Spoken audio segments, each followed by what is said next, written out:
Well, thank you, Lena, Rachel, and everyone who's had a role in making it possible for me to come here. As I look out at all of you in this new, exciting center, I think we are lucky people. You are lucky to be here to be able to pursue your intellectual curiosities, and I'm lucky to be here to share a few thoughts with you tonight. So I very much appreciate the interest and look forward also to the conversations that will follow. Now, for tonight's talk to make sense, I need to summarize my argument. In dark green religion, which was just mentioned, and this will help to explain what I mean by Gaian Animism. I'll begin by underscoring that dark green religion is an analytic construct, a mode of analysis. In DGR, I sought to analyze what I call the environmental places where people are engaged with environmental issues. I suggested that within this milieu, there is significant convergence towards certain understandings about the human place in the world and our responsibilities to it. The characteristics involved are sometimes obviously religious, involving perceptions of immaterial divine beings or forces. Other times they're naturalistic and secular, but nevertheless religion resembling. Whether obviously or ambiguously religious or avowedly not religious, I've argued that there are a complex of perceptions, values, and practices that these diverse actors share and that can be illuminated as dark green or religious spiritual worldviews. Now, whether anybody wants in the final analysis to call the social phenomena I'm analyzing religion will depend on whether they think there's some essence to religion, such as belief in invisible divine beings or forces. I'm uninterested in setting a definition where religion ends and that which is not religion begins. With scores of definitions, that is an impossible quest. But using the tools of the social sciences and humanities to analyze religion resembling phenomena can significantly illuminate our world. What then are the traits that characterize dark green religion? Dark green spiritualities typically stress ecological interdependence and mutual dependence, involve deep feelings of belonging and connection to nature, and express beliefs that the biosphere is a sacred Gaia-like superorganism. These spiritualities also often have animistic dimensions in which people think that communication and even communion with non-human organisms is possible. Importantly, dark green spiritualities generally cohere with and draw on an evolutionary and ecological worldview, and therefore stress continuity and kinship among all organisms. This chart emphasizes that both animistic and Gaian perceptions can involve beliefs in divine entities or forces, or they can be entirely naturalistic, rooted in the sciences or personal experiences that people have with non-human organisms. In addition to these animistic and Gaian perceptions, I've argued that the following characteristics are also typical of dark green spiritualities. These include perceptions that nature is sacred, its value is not only indirect by virtue of having been divinely created, and that all living things have intrinsic value, all life shares a common ancestor, and all life is interconnected. And these perceptions are woven in with deep feelings of belonging and connection to nature and a corresponding humility about the human place in the world. And such spiritualities typically also involve perceptions that death is not to be feared but accepted as the necessary wellspring of new life, as well as experiences of awe, wonder, and a love of nature. These experiences are common traits in dark green spirituality. It also shares certain epistemological premises. In other words, they share the view that there are a variety of ways one can arrive at proper spiritual perception, including, and most importantly, direct sensory experience in nature. Science, which displaces human beings from the center of the universe, and the arts, which can evoke similar perceptions. In DGR, I argued that although such spiritualities are nascent and relatively small compared to the world's predominant religions, they're gaining adherence and cultural traction around the world, promoting pro-environmental policies and behaviors and exercising at least some political influence. Moreover, I suggested these nature spiritualities, which are developing and embracing evolutionary and ecological worldviews, are more likely to kindle dramatic environmental mobilization than are the world's longstanding religious traditions. And in the book, I documented how such understandings are being expressed and promoted not only by environmental activists, but by a wild diversity of individuals and groups, including mountaineers, surfers, gardeners, permaculturalists, musicians, filmmakers, nature writers, literary critics, psychonauts, astronauts, scientists, and artists. And while I did not dwell on this much in my book, I could easily have turned the analytic lens on contemporary scholars, many of whom were also promoting dark green themes in their work, including eco-critics, neo-materialists, neo-animists, philosophers, ethologists, multi-species ethnographers, and diverse thinkers promoting enchantment, rewilding, indigenous spiritualities, ecological resistance, degrowth, and the rights of nature.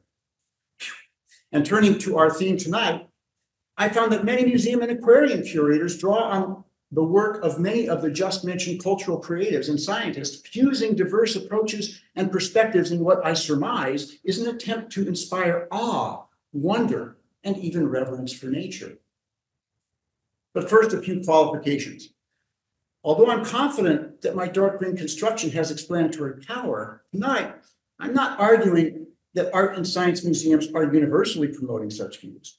Rather, I contend that many art and science museums regularly express dark green themes, but these museums are not systematically promoting all the themes I consider to represent the dark green cultural complex. Such a systematic presentation is constrained by two limits of the genre. Museums must simplify complex ideas within the constraints of limited funds and space, the need to orchestrate the flow of human bodies through the venues, while anticipating the range of visitor attention spans. Moreover, those creating exhibitions have different views and values, as well as different personalities and power relations. Nevertheless, curators regularly present and promote dark green themes. The extent to which museums, or some of them, or certain exhibitions featured in them are dark green, I will leave to your own judgments and perhaps to your future explorations of such human nature-related creativity. I will turn presently to examples of dark green religions at museums beyond Europe's borders, but which are nevertheless entangled with European history and cultures.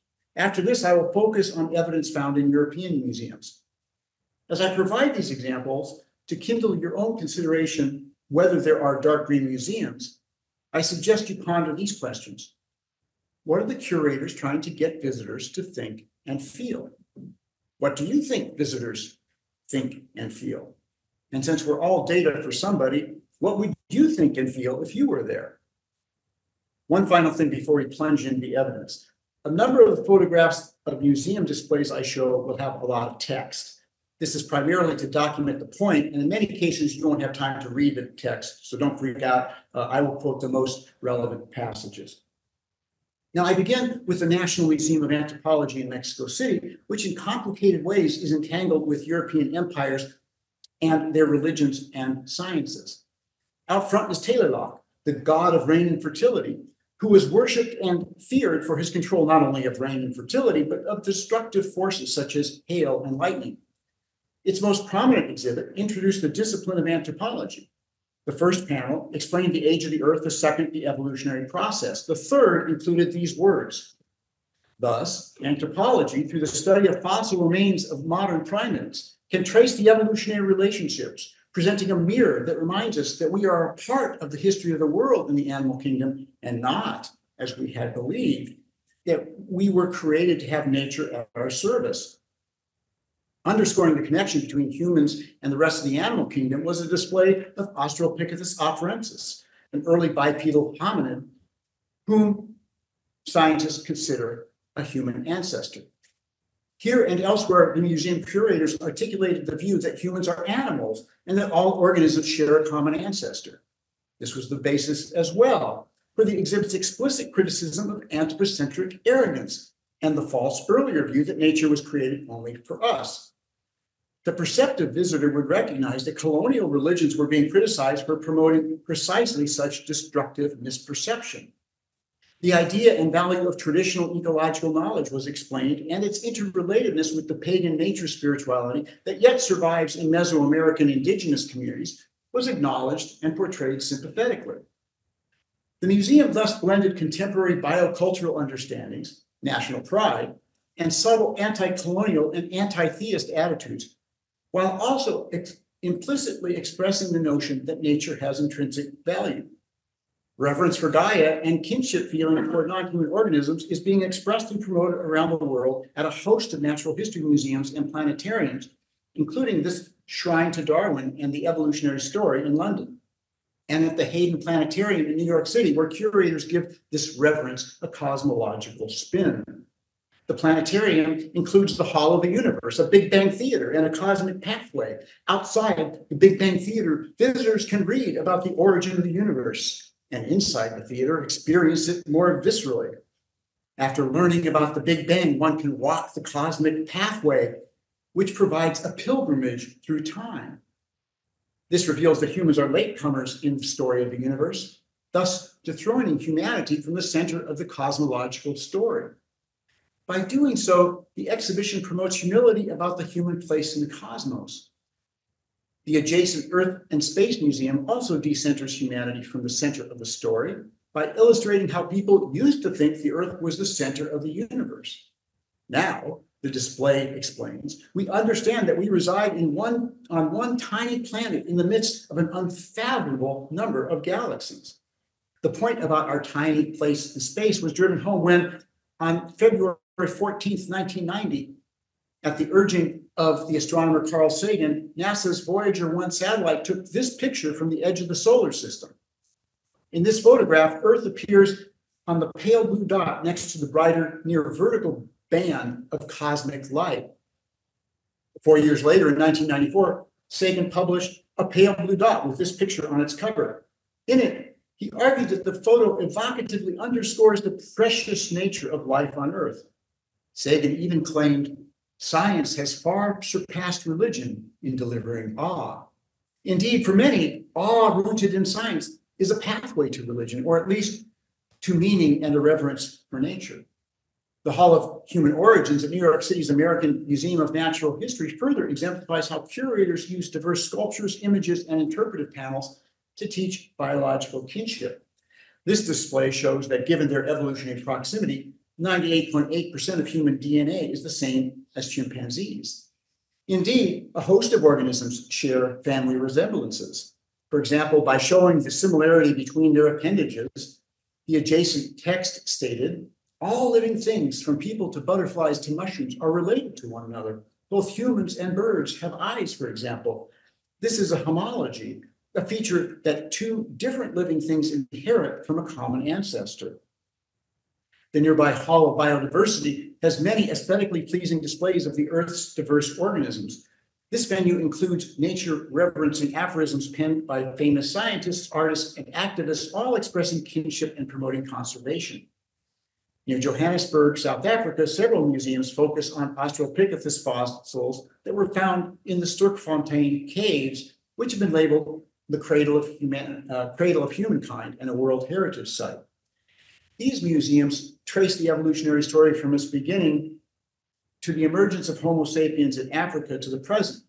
Here are some images from the site. At the museum there, again, we find timelines showing humans as latecomers to the cosmological and biological story. People are urged to discover their true selves, which means their animal selves, and their deep relationships with all other human beings.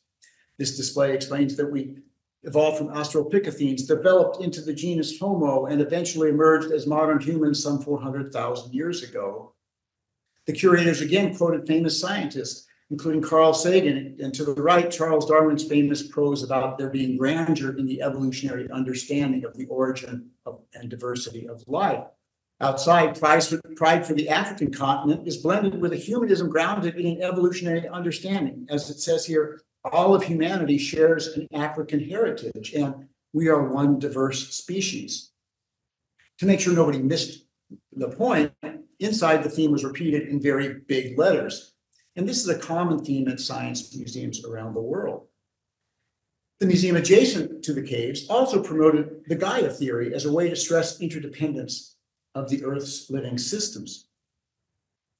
Sticking in South Africa for a while, the Two Oceans Aquarium there in Cape Town presents similar messages. It does so, however, in an overtly spiritual way. Its credo that the ocean is sacred greets visitors immediately upon entry, while adjacent banners declare that whales are central to the reawakening of our spiritually connected place in the living universe. Here, kinship is not only with whales, but with the entire living world. Other panels spotlighted our dependence on biodiversity and quoted environmental luminaries, such as Rachel Carson's statement expressing wonder toward nature and urging humility. This panel also averred that evolution, as well as many traditional societies, teach ecological interdependence. This panel on living within a wilder world asserted that understanding our kinship with and belonging to nature is rooted in our common ancestry. And this is why we find peace and tranquility in nature. Many museums urge people to pursue sensory experiences in nature. This panel urged visitors to connect to nature through a meditative sensory journey to experience the timeless processes that sustain and nourish life on Earth. Can such exhortations be considered a call to nature-venerating ritual? This panel asks visitors to recognize their kinship with the other lives who have the same needs as our own. In my view, the curators constructed the entire aquarium to shape perception, to help people to experience the wonder and sacredness of nature, while also calling for action to defend whales and the ocean itself. Here is the anti-apartheid activist and Nobel Peace Prize winner, the late Archbishop Tutu, launching the Sacred Oceans campaign and asserting that the African notion of Ubuntu, a principle of interconnection, demands an end to whaling. Indeed, curators around the world, as shown in this further example from the Monterey Bay Aquarium in California, often seek to arouse feelings of kinship and belonging to nature. Its interest exhorts visitors to connect to the animals, plants, and habitats of the bay. And in the first wing of the aquarium, visitors are greeted by this aphorism from the American nature writer Terry Tempest Williams. Wildness reminds us what it means to be human, what we are connected to rather than what we're separate from. While the ocean sea wing drew visitors in with mesmerizing displays of artistically lighted jellyfish accompanied by mystical mood music. Their exotic wonders are even broadcast globally via the aquarium's jelly cam, so you can search them yourself. Dark green exemplar extraordinaire Henry David Thoreau then woos visitors with his famous statement about wildness preserving the world, which flows into the aquarium's largest tank, which conveys something of the wild world's magic. Before turning to Europe, I cannot resist the temptation to mention how for some, surfing is a ritualized practice leading to perceptions that nature is sacred and worthy of reverent care. When I published a scholarly article to this effect years ago, the world's most widely distributed surfing magazine scrambled to republish my analysis as shown in these magazine covers from the USA and England, as well as the Brazilian surf magazine Alma Surf. Every time it's been published or translated, the editors added their own confession that surfing is their religion. In Brazil, the article even inspired the theme of a 2012 surf festival. Indeed, since the Duke Hanamuku introduced the practice to the world in the early 20th century, it has spread internationally and increasingly assumed a spiritual and environmentalist dimension. As with the Anthropology Museum, one can find evidence of such cultural production at museums and other places the sport is represented. At the Huntington Beach Surfing Museum in California, the Duke is celebrated as the patron saint of the modern sport, bringing an indigenous aloha spirit to the practice. And the Surfing Heritage Museum in San Clemente and the commercial surfing industry as well have begun speaking about surfboards as sacred craft, implicitly recognizing that surfboards are technologies of the sacred, namely means to liminal experiences, mystical experiences of belonging and connection to the ocean.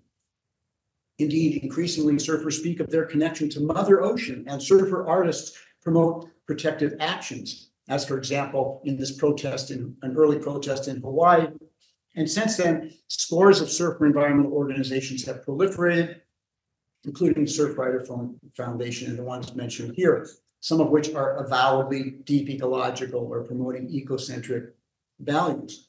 And some surfers have also been explicitly constructing surfing as a religious practice while promoting kinship feelings with Mother Ocean. The Groundswell Society especially has been celebrating indigenous cultures and their connection to the sea. In one strategy for promoting such harmony, the society annually holds a contest, surfing contest that is led by indigenous activists. In another example, here a Chumash elder leads a ritual intended to spiritually heal the coastal ecosystem at a California lagoon. Continuing with oceanic examples, but now turning directly to Europe, I recently visited the aquarium in Bergen, Norway. At the very first panel, visitors see, is a statement by David Attenborough declaring that we have a responsibility to protect the blue planet. There I met Solveig Westerly, who is the project manager at the aquarium. When I asked him what he hoped the exhibitions would do, he said that he wants to educate visitors about marine ecosystems, but especially he wants to awaken awe and wonder, as he put it, the wow experience toward the world oceans, as well as empathy for marine organisms. He also hopes to provide hope by showing solutions to environmental problems. These objectives were reflected in the aquarium's displays, as here, where visitors are urged to make friends with marine organisms. In many ways, the aquarium pointed out similarities between us and marine organisms, even in the washroom with a note to remember to wash your flippers, paws, and hands, and in this display about how marine organisms communicate with sound, just like us. The curators also urged children to become superhero advocates for the ocean. And finally, the announcement of a huge new aquarium that will be built in Bergen explained that its mission is to cultivate a love of the ocean. Before taking up his position at the aquarium, Solveig had been a curator at the Bergen Museum. There, he updated an exhibition in the museum's whale hall, working with David Rothenberg, an American environmental philosopher of Norwegian ancestry. Rothenberg had been a collaborator with the famous Norwegian philosopher and deep ecology proponent Arne Næss. Rothenberg is also a musician who blends his music with the songs of whales, birds, and other organisms. At the updated whale hall, visitors now hear whale song blended with Rothenberg's music, which suggests a melodic affinity, a harmonious possibility of kinship with whales. The next day at the Bergen Art Museum, I attended Earthworks, a special exhibition according to the curators provides diverse perspectives from artists, writers, and activists to exemplify ecological resistance movements in Nordic countries. The exhibition included this sculpture through which stones declare, "If you stay numb, you won't get involved," and the sky plaintively asked, "Are you going to just watch the destruction?" The Earthwork curator stocked the museum gift shop with books written by leading thinkers promoting dark green spiritualities, and here I have a long list that I will skip in the interest of time. In DTR, I showed how many photographers promote dark green themes, including the famed Dutch photographic conservationist Frans Lanting. Although many of his exhibitions and his book Eye to Eye, through them, Lanting seeks to evoke what I call eye-to-eye epiphanies.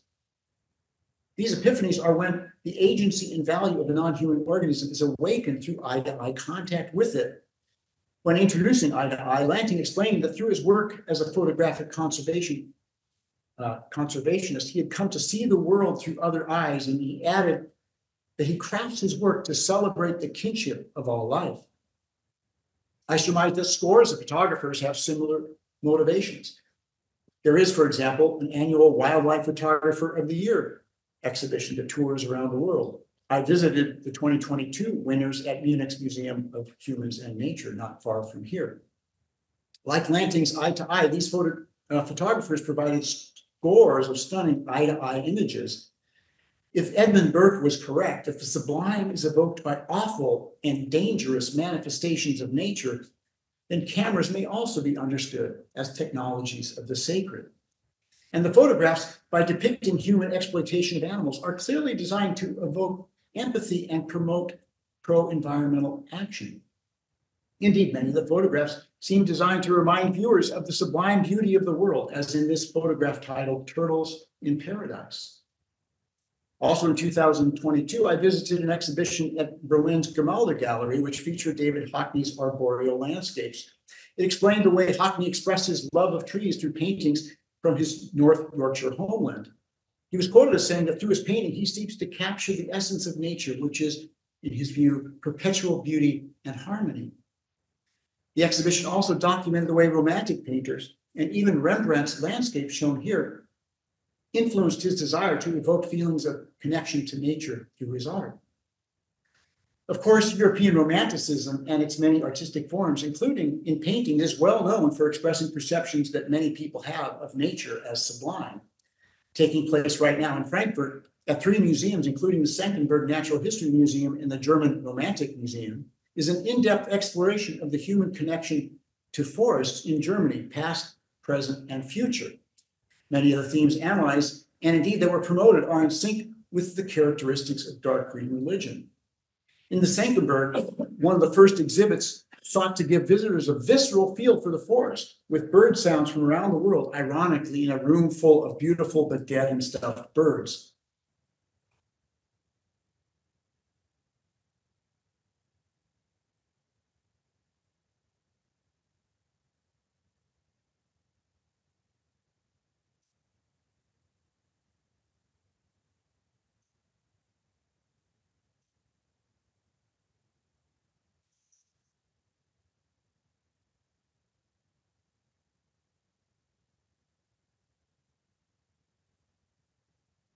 Adjacent panels summarize scientific studies that show that species diversity, including bird diversity and birdsong, contribute to human well-being. These explanations also introduce the Japanese ritual known as shirin-yoku, or forest bathing, which since the 1980s has been prescribed there and increasingly in Europe as a sylvan remedy that promotes mental and physical health. The museum also showed that romantic feelings toward forests lead people to become forest defenders, who even sometimes commit civil disobedience when defending forest ecosystems. The evidence included this evocative quote from Goethe, which was hand-painted on a sign and hung up at a forest encampment, proclaiming, "The golden tree of life is evergreen." The museum also featured a documentary and book by Ursula Beeman called Forest Mind, on the interconnection of all life, which focused on indigenous people in the Colombian Amazon. Interviewing indigenous elders, Beeman sought to root forest mind in both scientific and shamanic perspectives in order to champion an ecocentric worldview and fuse empirical knowledge and ancient wisdom, including about the intelligence and sentience of plants.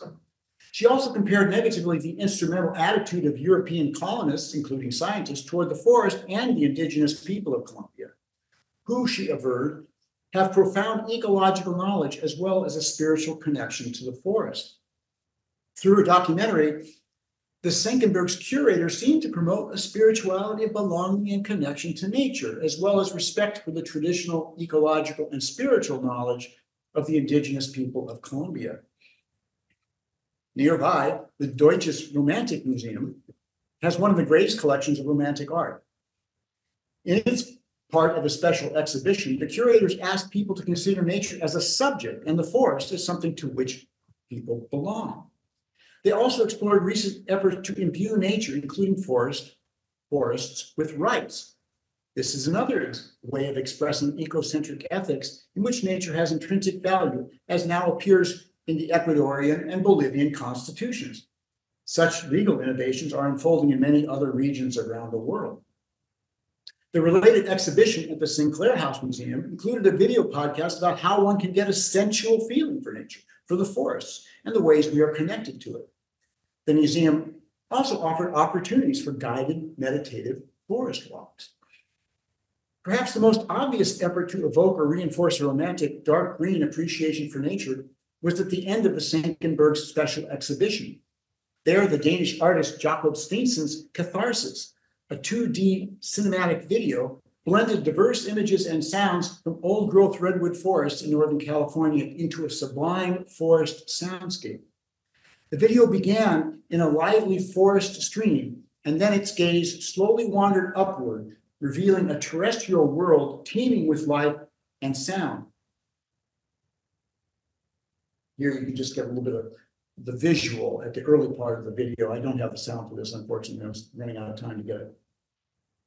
Eventually, the viewscape rises deep in forest branches, and viewers feel like they're brushing the branches as they move through the trees. Then, as their gaze rises above the top of the forest canopy and eyes naturally follow the birds flying over the forest, a clear-cut moonscape emerged.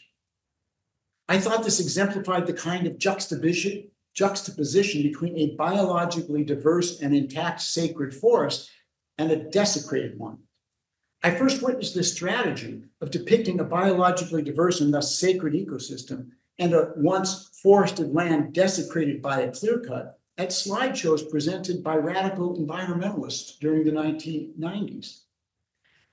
This is a good place to pause and ask, with this sonic video in the back of our minds, what is the artist trying to get you to think and feel?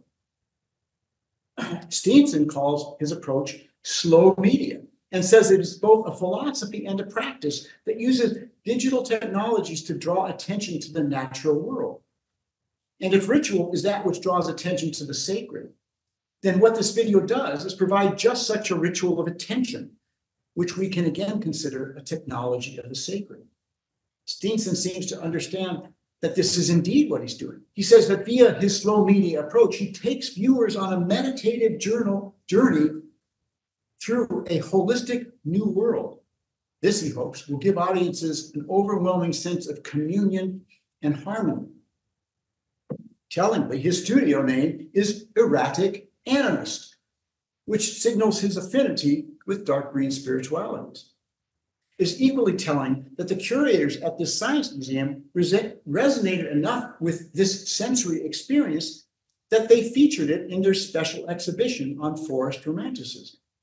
I surmise that they all share something of the epistemology prevalent in dark green spiritualities, namely that the best way to evoke proper spiritual perception is to get people into a biologically diverse ecosystem. And by the way, I spoke with the director of this museum for an hour, and maybe that'll come up in the conversation after.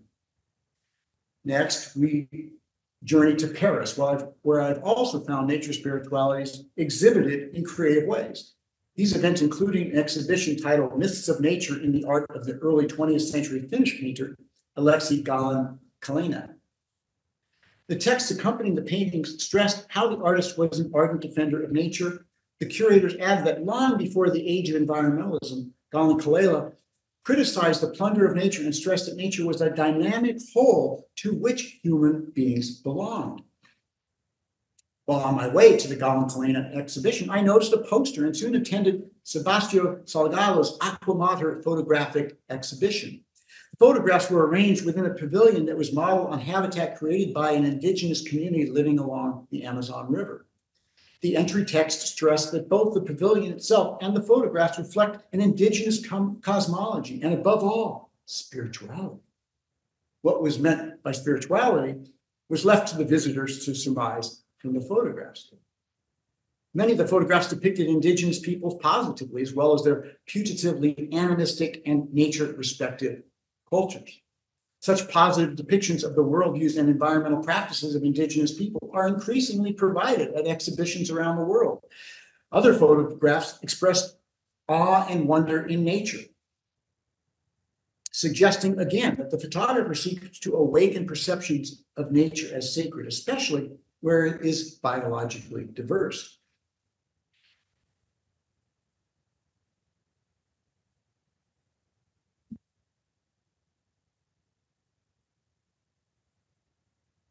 Not incidentally, Salgado's earlier 2013 large format book, Genesis, which also promotes reverence for nature and respect for indigenous peoples, was featured at the Senckenberg Museum. In recent years, I've seen a veritable explosion of special exhibitions around the world, including in Europe, that exemplify how curators fuse the arts and sciences in promoting dark green themes, including animistic perceptions. In Berlin, for example, I attended Theophany and The Bone, two exhibitions united at the Alte Mund Museum. Upon entering the museum's foyer, Theophany's first interpretive panel stressed with large letters that planet Earth is blue. The adjacent text explained that Earth is this color because 70% of its surface is water. The text continued, oceans are places of human longing, and we need the oceans, but the oceans don't need us. Then it explained that through its arts, the exhibition seeks to provide a sensual experience to capture the magic of the ocean in the hope of motivating people to protect the largest habitat on Earth, which is indispensable for life as we know it.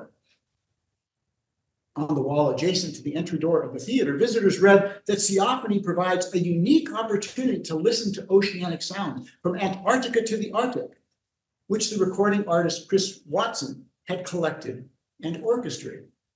A large map illustrated where Watson had made his recordings.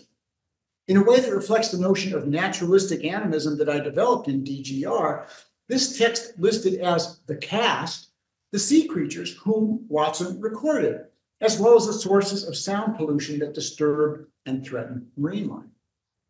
By listing the voices of sea creatures as Theophany's cast, Watson and his collaborators sought to underscore the agency and value of the sea life. Watson was explicit about this when he explained that through Theophany, he hoped to let nature speak for itself. After reading about the experience that they were about to have, the exhibition's visitors then entered a large space with a mirrored floor. I surmise it was designed to evoke a feeling of being on ice. Then, after finding a beanbag cushion to relax into for nearly an hour, the audience listened. At one point, it seemed that Watson had blended some of the creatures' sounds into what resembled a religious choir. Meanwhile, ethereal, mystical blue lights in different colors floated around the room in a way that seemed designed to evoke a mystical feeling of immersion in the ocean at various depths and during varying conditions.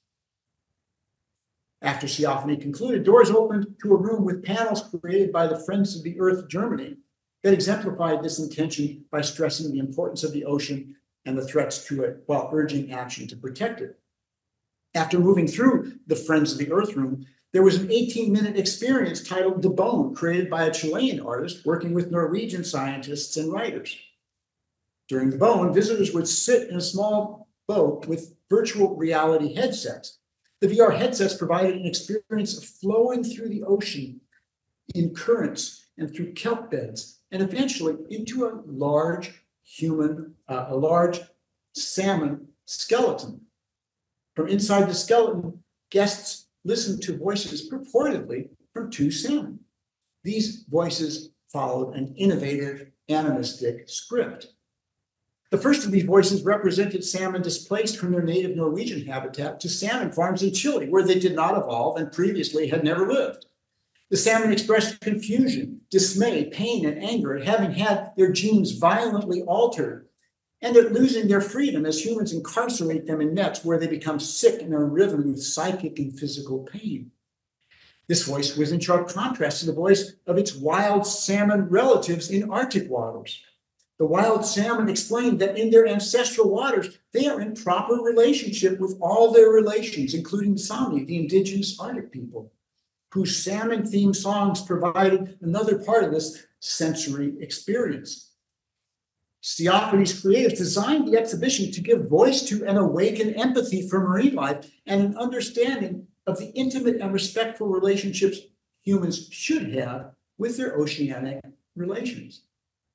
And the lead artist made that clear that her hope was to inspire a dialogue between species, presumably an imaginative one, as is much contemporary animism. Also in 22, as it happened with the recommendation of the eminent Koku von Stuckrad, I attended an exhibition at the Pompidou Center in Paris that was titled Worlds of Networks. I believe that Koku was just here, wasn't he? Yeah. The exhibition examined technical and biological networks and the history of human insights about them. Foci included Buckmaster Fuller's Futurism, Norbert Wiener's Cybernetics, Stuart Brown's Utopian Whole Earth Catalog, but it also turned to biological networks, especially those focused on the interconnections in forests, such as Suzanne Similard's research illustrating how mycorrhizal networks connect and enable trees to communicate in their own arboreal way.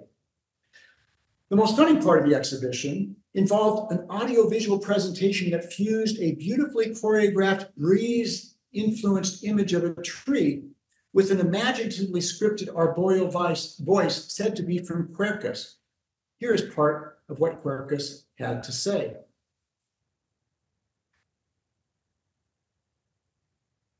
You probably are surprised to hear me speaking. You've always imagined us as incapable of intelligence, language, empathy. You can think of me only as a raw material to build your world. You have spent the last years and decades trying to acknowledge the rights of animals. You have extended your human privileges to them. Now, we are claiming those rights. In you, I am Quercus. I am a deciduous tree. That means I throw away my leaves during winter. This allows me to resist the seasonal cold much better than to live where other comrades cannot. The fact that I can get rid of parts of my body must be incomprehensible to you. You guard every inch of your body jealously, because if you lose it, you can no longer grow another. I'm throwing them away because I can rebuild everything.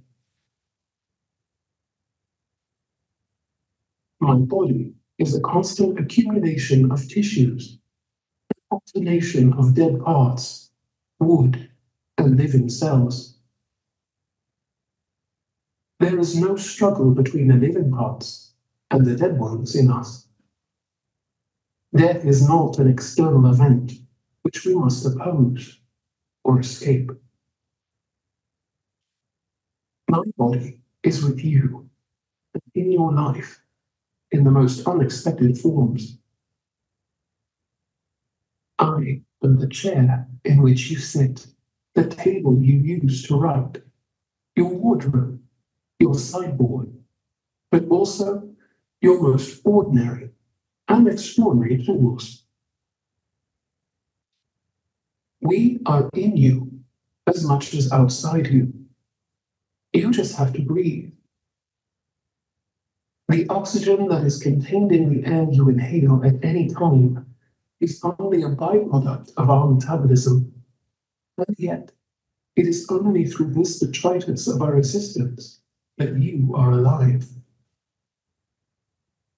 To breathe means immersing yourself in our life as being penetrated by our aerial selves. Every breath is an intimate communion with us. Our whole body is built on the energy coming from outside of the closed system you call Earth. We get our food from the sun. For us, to build our body means to capture energy from the stars. Every tree or plant is therefore an agent of assimilation of extraterrestrial matter into Gaia's mineral body.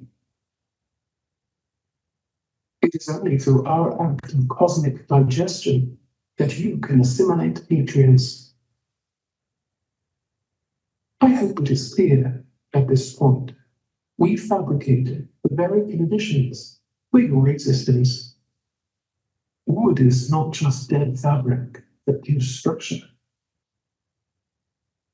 It is also, and above all, a historical archive of the Earth's climate. This is why we are not extraneous to your culture.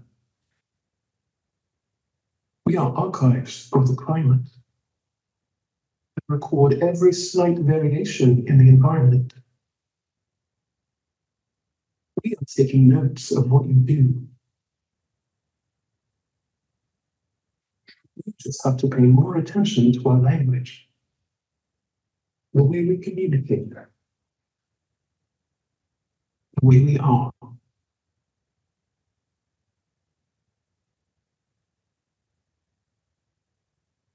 You feel a little schooled by Quercus? Now, the Italian artist who founded Studio Forma Fantasma and produced Quercus asked the Italian philosopher Emmanuel Cosia to craft the script you just heard. Thus, Quercus not only stressed our deep relationships with trees, but that we are absolutely dependent on them. This reminded me of the of what the German theologian Friedrich Schleiermacher claimed is the sine qua non of religion, a feeling of absolute dependence on a being or force greater than oneself. By giving a voice to Quercus, these Italian creators provided another remarkable example of an animist imagination, as they insisted that humans should listen carefully to trees. I will wrap up with two museums in the Netherlands, beginning with the De Groot Natural History Museum, which at its website entices visitors with the aphorism, "Everything is connected." This museum, like many others, emphasizes that we're all related to all other living beings, but it does so in some novel ways. It had the usual references to homologies. Here, human hands, bat wings, and dolphin fins are shown, and their adaptive uses are explained. Curators also included interactive displays and fascinating videos demonstrating similarities between our own emotions and that of many other animals, such as this laughing chimpanzee. The museum also brilliantly explored how organisms moved, arguing that they all follow just a few basic movement principles. Like Quercus, this museum drew on Emmanuel Cosi to promote respect for plant life. Adjacent displays showed how plant roots avoid toxic soils and leaves defy gravity to reach sunlight. Another image underscored our profound relationships with trees, explaining how we exchange breath with them. Several of the displays directly challenged human arrogance about our supposedly superior intelligence, arguing that all organisms have their own clever wisdom about how to flourish within their habitats. While interactive displays enable visitors to better understand their personal and collective impacts on the planet. As with other museums, this museum provided a scientific understanding of the circle of life. As this display put it, nature has no waste. Everything is reused in a perpetual cycle of transformation. And it had a video display of a dead fox decomposing, showing how a host of organisms made good and lively use of that body. You may recall that among the common dark green traits is the perception that death is the necessary wellspring of new life. I'd like to conclude by focusing in more depth on death at the Naturalistic Biodiversity Center in Leiden in the Netherlands. The museum exhibits began at the lower level and guided visitors eventually to a focused experience at its highest level. The first floor began by explaining that life began in the sea while expressing kinship with all life. We're a part of a wonderful world in which life is related. Every possum, kangaroo, bacteria, bat, or butterfly, oleander, pony, and you. It also embraced intrinsic value theory with the words, every species has a special place. With these words, visitors are then exhorted to open themselves to a sensory experience. Visit the depths of the ocean and immerse yourself in a spectacular display of lights and sounds, which I cannot bring you tonight. This was followed by many displays of marine organisms.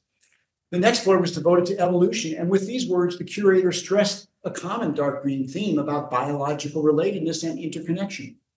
Animals, plants, fungi, all life is interconnected because all life, past and present, is related to evolution, the process by which species emerge and adapt. The point was made in different ways. Here, visitors are urged to place their hand on this rock. Beneath the rock, the text states that life arose from non-living matter. Therefore, we're all connected to this origin of life. This text further advanced biotic kinship, a key dark green theme, by stating that every living thing comes from a single common ancestor. A nearby interactive station helped visitors to discover their inner fish. This display notes that bananas share half of our DNA and chimpanzees nearly 99%, and humorously asks, are bananas half human? The area devoted to biodiversity provided majestic displays of diverse animals accompanied by sounds of them in their habitats. Here's just a few images from those displays.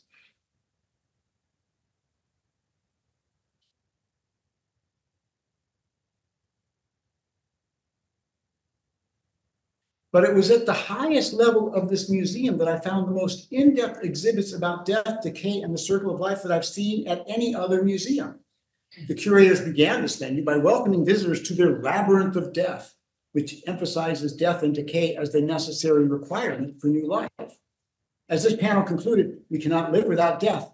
Death makes room for new life.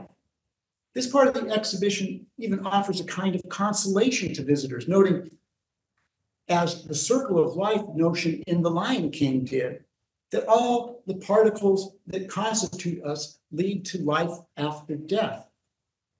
There were moments when I was wondering if Elton John would soon break through with his famous Circle of Life song. As this panel explained, nothing is lost, for in the end, we all break down into our building blocks, into molecules, and finally into atoms. Those same atoms form the basis for the creation of something new. In a religion resembling way, in this last sentence, the display offered a meaning-filled life after death. Whatever you become, your existence is infinite. In the finale to deftly exhibit the circle of life was driven home via a 360-degree panorama video. It began with a beautiful meadow and forest ecosystem, gradually adding examples of predation and decay, including worms and flies working on a rabbit carcass left behind by a fox. Here is the climax to the video. The background chatter is just people who are observing this, and little kids and so forth.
This film suggests, I think, that we not only belong to a sacred earthly process, but also to a cosmic one.